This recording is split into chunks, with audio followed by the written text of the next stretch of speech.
just wanted to do a quick walk around of all the new ships that are in Alpha 3.0's PTU. More might appear, at least skins and that sort of stuff, as well as some reworks and things if we're lucky. But this is the Nox. As you can see, with all of the bikes, unfortunately, it seems that one of the components kind of has a giant ghost shadow of itself over the bike, which is unfortunate. The Nox is very cool, very sleek. A lot of these kind of bikes and things in-game will be pretty easy to get, I think, or at least cheap in some way. They do need to sort out the contrast of the Moby-Glass and the inner thought system. Let's spawn a trolley Dragonfly. Where is my trolliest of Dragonflies? There we go. Oh, the problem seems to have gone. Hooray! So this is the new StarEngine one, which was just added in the latest AC patch, 3.1 PTU AC. And that's the new naming system for the PTU patches. They're going for 2 letters of the alphabet. I actually quite like the quality of this skin. the fact that it's gaudy pink is a thing. Let's go into my camera. But the actual quality of the skin, the work on it, and the idea of these flying towards you in a big group when you're being looted as a trader is just hilarious. There is an issue with the Drake decal on the StarEngine bit at the bottom left there, because it doesn't seem to, well, it just seems to get in the way of the work of the skin. I'd actually remove that decal, but I actually quite like this one. Let us exit. I didn't mention this in previous videos, but to get out of chairs, obviously you can hold F and find the exit button, which sometimes you won't be able to find. So holding Alt Left and F will take you out of seats as well, which is very useful on the PTU because sometimes it crashes. And the Gladius doesn't want to sit in the hangar properly. Now, the reason I actually spawned the Gladius in is because the cockpit has changed, and so too has hard points on the side. These are size 3 hard points, giving the Gladius quite a strong amount of firepower. So jump in.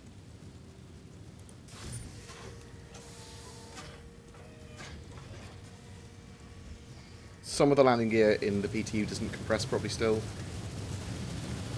Oh, my Gladius is on fire. Oh, that's fine. That is... I didn't even know ships could be damaged in the hangar. That's good to know. The idea here is that the cockpit's been changed a bit, and now you can see the gun kind of firing underneath. A lot of people don't like the rework to the Gladius. It's not a huge rework, but it is a little bit of one. Let's press F5 and make it flight ready.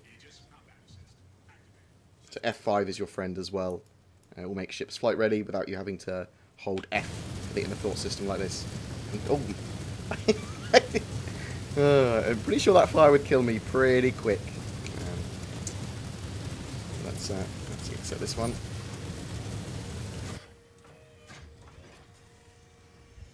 Let's have a quick look at the Prospector. You've got the Raven back there and the Cutlass Black. We'll spawn a couple of the other ones in a second. And even though it's just the skin variants of like the Drake Dragonfly. But the Prospector is pretty cool.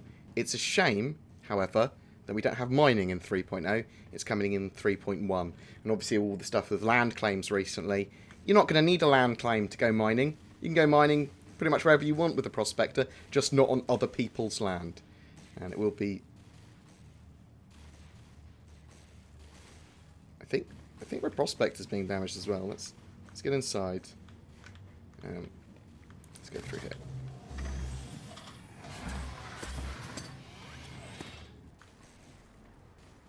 One of the joys of the 3.0 PTUs and stuff like that is that you do get to see ships in quite a lot of glory. Well, we've got the like combat danger lightning going on here, which is cool. See the damage states internally, which will get improved probably in the PTU actually a little bit more as well. A little sleeping space, the toilet, which we can't access currently. Who knew we were going to get to show off some internal damage states as well? Not me. Cockpit is actually pretty sleek. Not really much going on with it, but press F5, make it flight ready. see it a bit better. The UIs, you'll see, they're a lot better in this latest patch, but they're still not perfect. There's a little bit of stuff that's offset. They're slightly blurry at certain angles. Obviously with the UIs as well, like with the inner thoughts, just the contrast is wrong. So the idea with the Prospector is that when you go mining with it, these containers will slowly fill up, and then you can detach them and then put another container in. And then just leave those containers behind for someone else to pick up for you, or whatever. Or you could go back fully laden with those containers full. Just the idea of jettisoning them to, like, you know, you go to a planet, you go mine at that planet with that lovely hose at the front, which deploys down, and then drop off those materials to, say, a pioneer that's building a base on the same planet. I think that's just a pretty cool idea. Let's get out of the seat now. Saber Raven, very exclusive ship. Say very exclusive. You needed to buy an Octane drive to get one. Although obviously some people would have probably got one on the grey market as well. Not massive fan of super exclusive ships, but I mean, it's cool. Don't get me wrong. I like the fact that CIG have a partnership with Intel. That speaks volumes. And they seem to make like the events like Gamescom and CitizenCon run a lot better as well. Good management of those latest events, which I'm very happy about. But the Raven is a very, very sexy ship. It's certainly not game-breaking anyway, not as I'm aware anyway. We have to see how the EMPs evolve as mechanics, because, yeah, if the EMPs become super OP, then the ship itself is going to be pretty powerful. But as long as they're balanced right, it should be fine. Let's make it flight ready so you can see the HUD. Aegis combat assist activated. Systems green. I really like the Saber. I really rate the Sabers in general. And the Raven is just it's a very pretty ship. Does need a little bit of work, I think, before it goes live, obviously. The landing gear doesn't compress. The EMPs, odd effects come out with the EMPs. Sometimes the EMP seems super effective against everything nearby, and you're totally unaffected by it. But it take everyone else out, and then you can go and mow them down. Those two size 3 weapons, it's reasonable firepower. It's not the best in the world. Obviously, it's half that of a normal Saber, but those added EMPs are pretty good. It's just we need to see exactly how they're going to be balanced before we can judge the ship.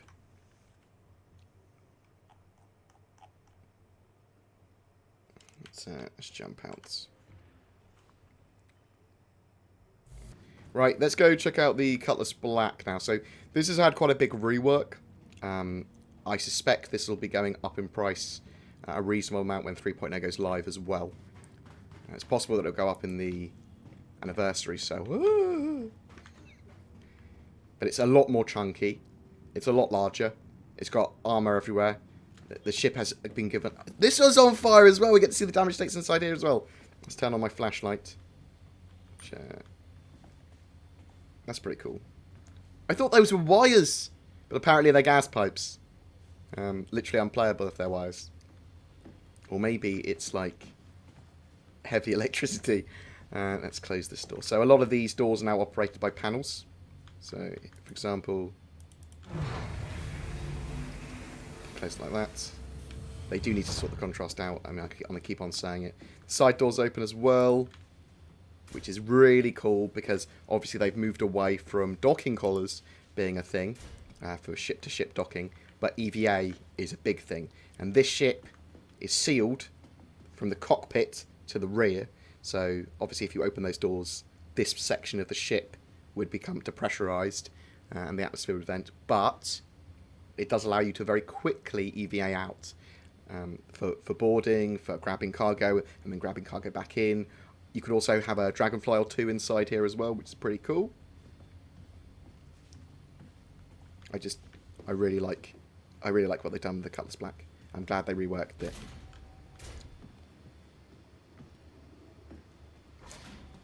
That will take you to the tower up.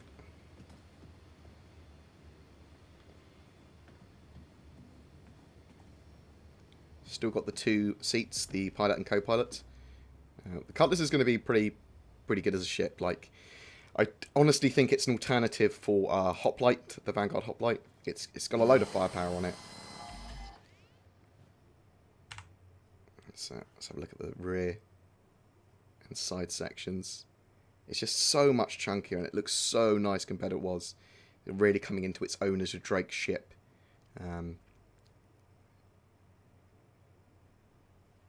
Just a load of forward-facing gun. Just loads of forward-facing weapons. And that turret as well, giving it a little bit more cover. But it just fills that void of... It's such a good pirate ship and multi-role ship. I love the Cutlass. I love the Cutlass. I'm thrifty. Drake are thrifty.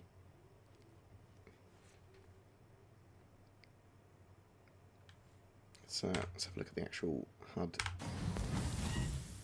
Hello and welcome aboard your Drake interplanetary craft. See those lines as well at the bottom left? They're tracking your IR and EM signatures. So with Item System 2.0 in Alpha 3.0, we basically have stealth mechanics now where you can manage your signature a lot better and not be revealed on radar and that sort of stuff. It's a lot better than it was. Obviously, it still needs work. Everything still needs work. Everything requires lots and lots of iteration and polish. You can zoom in just with the mouse wheel. And you can hold F, obviously, as well, and zoom in very specific areas. Let's go spawn in another couple of the other ships as well. So we've got the Drake Dragonfly, the yellow jacket here. I mean, other than the slightly trolly Starkitten one, this is cool. I love the yellow jacket. It's probably the one like exclusive skin ship that I'm glad I've got. Although you'll be able to paint them in the verse pretty similar to this. Let's grab up the HUD as well so you can have a quick look at that to make it flight ready. Hello and welcome aboard your Drake interplanetary craft. Your systems are online. The voice for the Drake ships like that as well just remind me of the Hev suit in Half-Life as well. It's one of the reasons I like it, I think. It gives me nostalgia. But I really like the Dragonfly. Dragonfly, favourite bike. It's great. It's got those two saddle little bags on the side for 0.25 SCU each, which is cool. But also, it's got a secondary seat for someone sitting on the back who can fire their weapon off the back. At the moment, they can't. But they will be able to in the future. At the moment, they just hold onto that little handlebar.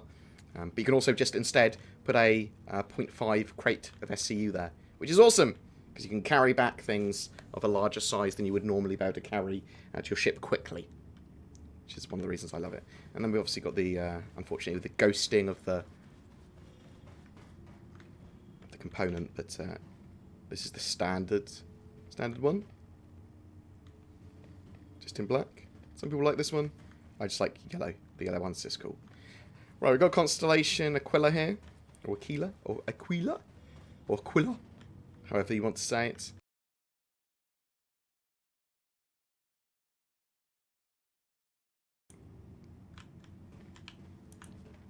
Let's grab this down.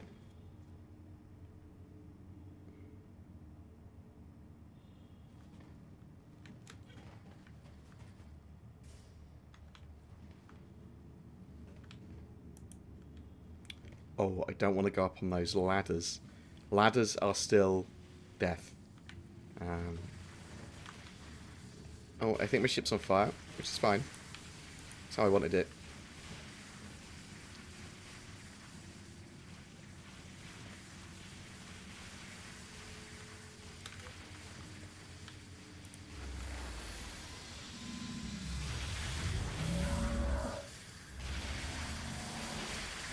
Get to see the internal damage states again, which isn't awful. So the idea is that you'll be able to store items in lockers and in your ships, and in these like supply cupboards and stuff. One of the most important ones would be like flight suits, so you could quickly get into armor or a helmet or whatever, or a pressurized suit if your ship got breached or if you wanted to EVA around quickly. Turn the flashlight on again. Some of these would actually be components that you'll be able to switch in and out and mess around with. Got the turrets there. on top of each other. Much easier now with the interaction system and Inner Thought to actually get into those turrets, because you actually select the chair you want, hold F and click. I do want to see, with the Constellation, if we can damage the gravity generator while we're flying around, and does that actually put us into zero gravity inside? And for lots of people that wanted to know, is this P-52 snub, does it have the ability to detach and fly? Not at the moment. It might come in for 3.0. I'm doubting it now, though. It's possible. Power up and everything, though.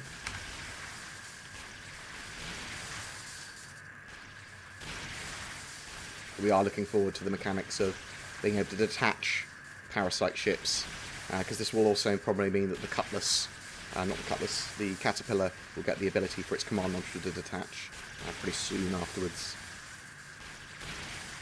And we'll probably start to see lots of modules for ships after that even as well. Let's get out of here now. Left alt and F.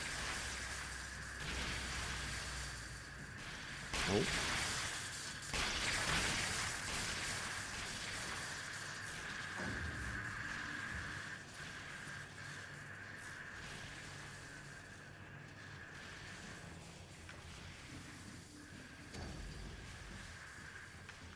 All those missiles looking pretty cool.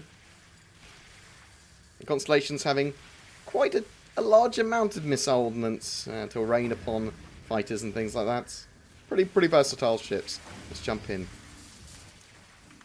It is supposed to come with a rover as well, but you have to spawn them in the PTU at the moment and then put them inside. Persistence is another thing they are trying to get working, obviously. There's lots of bugs for that at the moment. Let's make the ship flight ready. Welcome to Robert Space Industries. Enjoy the ride. System check.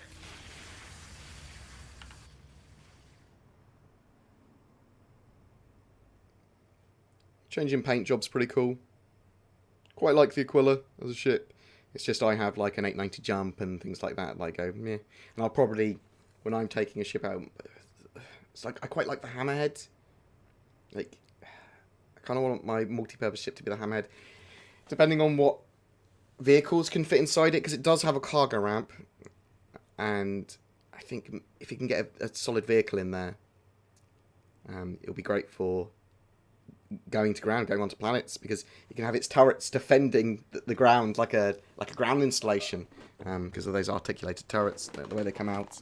Just wanted to show off the Ursa rover as well. I unfortunately couldn't spawn one at the moment for some reason. Kept on bugging out, but I've used Zenthor's lovely 4K video here to show off the Ursa rover in all its glory. I really like the way ground vehicles feel. Well, the way the Ursa feels at the moment. There's still a little bit of work that needs to be done with the grav-lev system. Lots of fine-tuning there, to be honest. But the way that vehicles drive on the ground, it's pretty cool. There's a lot of potential there for that to be very fun. Now, at the moment, with stuff like the Dragonfly and the Nox, you probably want to turn off look-ahead mode and do gimbaled lock mode. So left alt now is your secondary modifier. If you hold left alt and press M and left alt and press comma, you will turn off a couple of modes that allow you then to fly those ships on the ground significantly better. That's actually how I fly in the verse as well. I turn off my gimbals, I turn off look ahead mode. It just kind of centers your character so that you're turning from the nose of the ship, and that makes ground vehicles a lot easier to drive and manage. Hope some of you find that enjoyable or informative, or just having a look around at some of the ships. I'm actually waiting for the PTU servers to come back online. There was a new patch recently. I can access the hangar, but the actual main servers seem to be down, so hopefully they'll go back up in a second, and then we can have a look at the patch notes, exactly what's been added, and look at planetary landings in a lot more detail, because there's some cool stuff you can do on moons, and the way it looks is just amazing, and the actual tech behind it's pretty damn cool. But every month we also have a giveaway for November. It's for a massive Pioneer base building ship donated by our featured org Matadors. Links below if you're looking to join an outlaw group. All you need to do is be subscribed to my YouTube channel and comment on any of my star sets and videos during that particular month. to be in for a chance for winning.